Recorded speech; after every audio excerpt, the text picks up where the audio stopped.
ഞാനൊരു റീൽ ചെയ്തിട്ടുണ്ട് day in my life as an unemployed purse. അതിൽ പോരാളി പറഞ്ഞ അവസാനത്തെ പണി ചെയ്യാൻ നിന്നപ്പോഴാണ് ഗ്യാസും വണ്ടി വന്നത്. പോരാളി പറയാം എടാ ജിമ്മ ഗ്യാസും കുറ്റി എടുത്ത് വെച്ചത്. ഇത് കേൾക്കുമ്പോൾ ഏത് ജിമ്മി പോണ മകനായാലും ഇത് ചെയ്യൂട്ടോ. അത് കേട്ടപ്പോൾ ഒരു സന്തോഷം. അപ്പോൾ നമ്മൾ 2 പോസ്റ്റും ചെയ്തിട്ട് ആ സംഭവം എടുക്കാൻ നോക്കി. ആദ്യം അത് പൊങ്ങിയില്ലട്ടോ. അത് കഴിഞ്ഞിട്ട് പൊങ്ങി കഴിഞ്ഞപ്പോൾ നമ്മൾ എടുത്ത് പൈസ 2 അടി അടിച്ച് കൊണ്ടുപോയിക്കുന്ന കാഴ്ചയാണ് നിങ്ങൾ കാണാം.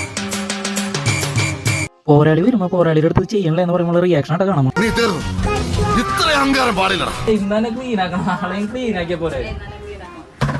ആ ഒരു ഏറ് കിട്ടിയപ്പോൾ നമ്മളങ്ങോട്ട് ചാർജ് ആയി. പിന്നെ പണിയോട് പണി. ഇത് കഴിഞ്ഞ് അങ്ങോട്ട് ഇറങ്ങി.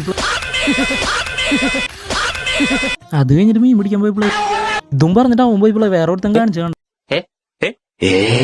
അത് കഴിഞ്ഞിട്ട് വേറെ ഒരുത്തൻ നമുക്ക് വന്ന പണിയായിട്ട് നിങ്ങൾ കാണാം. നമുക്ക് തൊങ്കൻ അറിയോടെ തൊങ്കൻ എന്ന് പറഞ്ഞിട്ട് അവൻ അങ്ങോട്ട് പോയിട്ട് അത് കഴിഞ്ഞിട്ട് ഓരോത്തിനെ പിടിച്ചിട്ട് അങ്ങോട്ട് കൊടുക്കാതില്ല. അതിന്റെ വേറെ പുറത്ത് പോരാളെ പിടിച്ചിട്ട് ക്യാമറയോട് കാണിക്കാം. ഇത് കൂടി പണി കൂടി നമ്മൾ കുറച്ച് റെസ്റ്റ് ഐഡി കൂടി എടുക്കാൻ പോരാ സമയം അവസാനം ഐഡി കൂടെ ജയിച്ചു. അപ്പൊ ശരി.